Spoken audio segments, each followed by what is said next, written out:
Live from downtown Detroit, Local 4 News at 6 starts now. Uber delivery. We're not talking about Uber Eats. A pregnant woman requests a ride to the hospital, but the trip wasn't fast enough, and she gave birth in the back seat of her Uber. Instead of calling an ambulance, the pregnant woman called for an Uber. She was thinking, I had plenty of time to get to the hospital, but just minutes into her ride, her water broke. Thanks for joining us at 6. I'm Ty Steele. I'm Kimberly Gill. We'll let Will Jones pick up the story from there. Will, you spoke with the Uber driver and the passenger about this unforgettable ride. Kimberly and Ty, this Uber driver was going to do one more ride before a coffee break, but after the ride with the pregnant passenger, caffeine wasn't needed anymore, and I'm sure we all can understand why. I think it's really important for women, especially black women, to stick together. When Uber driver Maggie Watley saw Brea Ray walking to the car last month, she knew something was up. So when she was walking to the car, I was just like, oh my gosh, she's about to pop. Once Maggie learned of Brea's destination, she realized she was spot on. She got in the car and she was like, it says the hospital, right? And I was like, oh.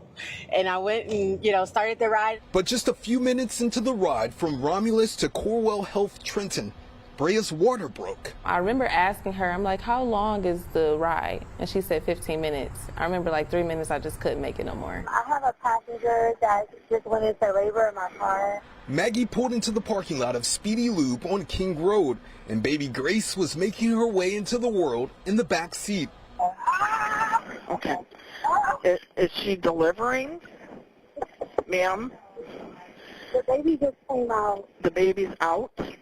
Yes. Okay. Along for the ride and delivery was Brea's 4-year-old son, Legend. He was like, oh my goodness, he was so traumatized. He was even getting out the car. She was such a blessing because she was trying to calm Legend down, myself. For Legend, this should have been all too familiar. It was for Brea. We get to the main entrance of like the emergency room, and I just had him right in the front seat of the car. Yeah. Wow. Yeah. 3 pushes with her. Really wanted her to have the hospital experience, but yeah.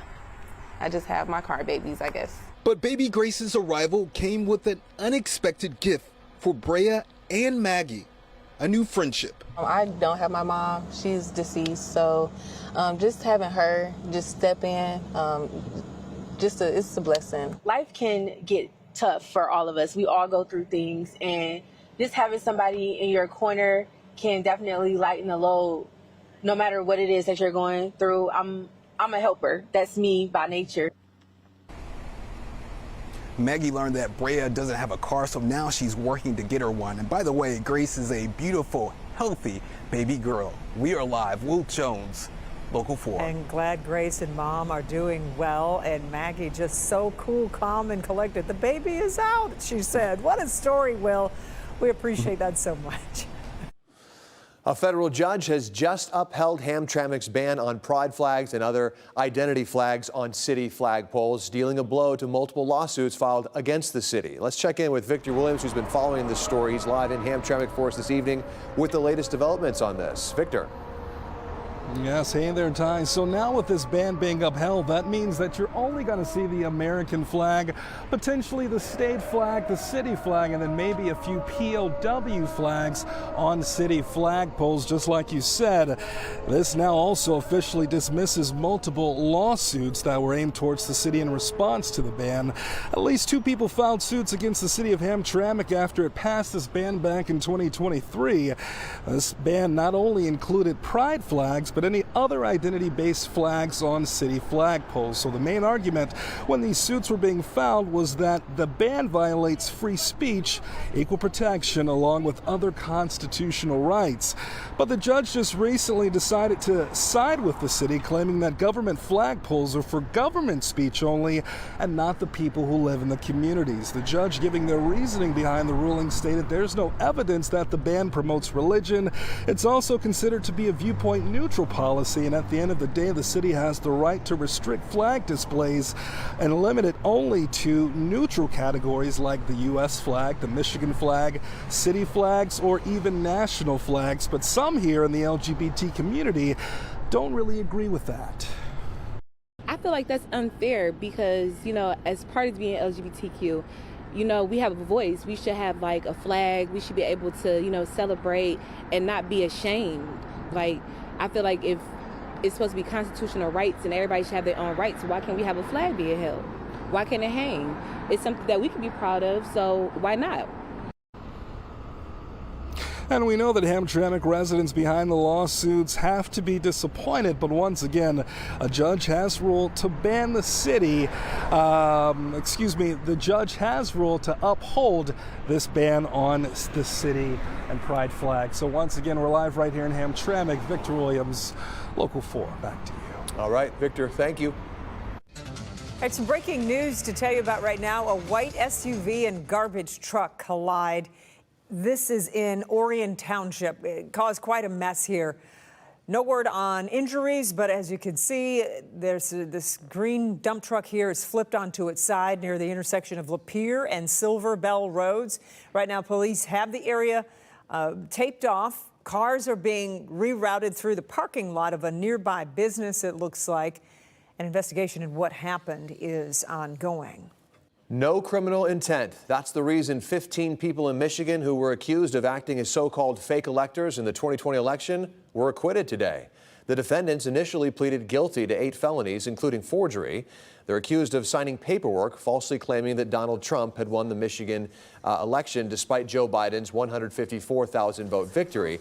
But today, this judge right here, Judge Kristen Simmons, says the case boiled down to a lack of evidence of criminal intent and not election interference. The court noted that the defendants acted under the impression that their actions were legal, permissible, and not criminal misconduct. The evidence, or I should say really the lack of evidence, was just astonishing. And the fact that we came this far is scary. They knew they were not inside the Capitol. They knew Donald Trump lost, but then they lied anyway. And that is a crime. So you heard there, Attorney General Dana Nessel doesn't agree with the ruling. She says her office is evaluating whether to appeal the judge's decision.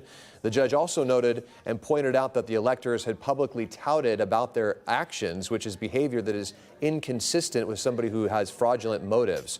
Similar cases are also pending in Arizona, Georgia, Nevada, and Wisconsin.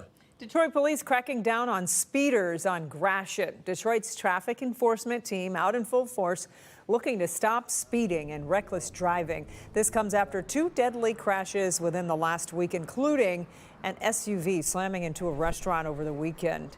Detroit police say it's an effort to keep drivers safe on the roads. Gratiot is a big road, right? And I think people, like I said, people believe that the speed may be higher, but the speed limit on Gratiot is 35. So just us being out there proactive, us being out there educating individuals as we're stopping them, and also reinforcing that sometimes with a ticket that costs upward of $200, possibly getting your vehicle impounded, which again costs upwards of $200, would drive home that message. But the traffic stops aren't just for issuing tickets. It's for educating drivers and changing driver behavior. Detroit police say they issued more than 300 traffic tickets and 2 enforcement operations along 8 Mile and Davison Road last week. They say other speeding hotspots they are proactively watching include Greenfield, Grand River, 7 Mile, and 6 Mile.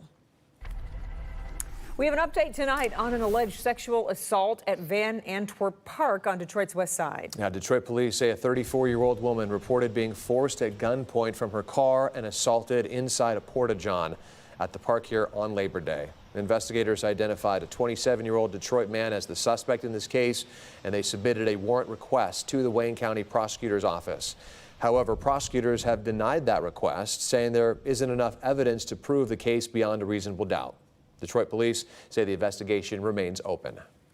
Detroit police make drug busts worth thousands of dollars. Police seized more than $30,000 worth of drugs and guns during a recent narcotics investigation. On September 4th, search warrants were carried out on Crocus Lawn Avenue and Pinewood Street. Officers found cocaine, fentanyl, meth, and an unknown powder, along with 3 guns and more than $1,500 in cash. One person was arrested in connection.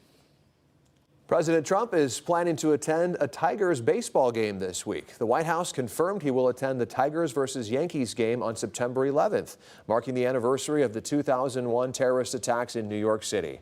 The president will first visit the Pentagon Memorial in the morning hours before heading to Yankee Stadium in the Bronx for that evening game.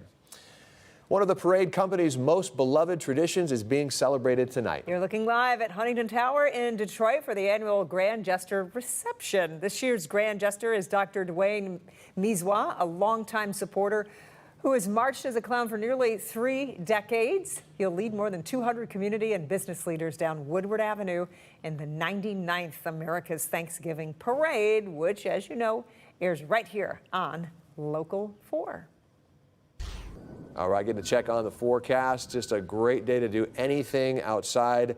Look at this beautiful shot of Detroit from the waterfront there. We've got Kim Adams standing by with the forecast and all the details about how nice it's going to be for how long.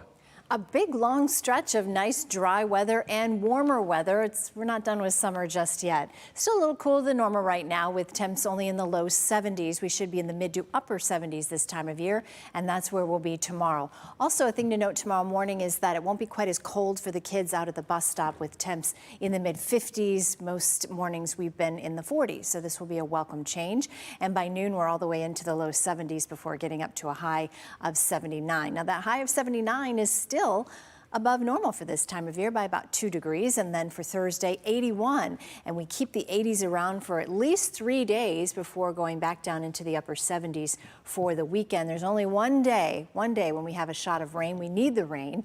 We'll talk about when in a few minutes.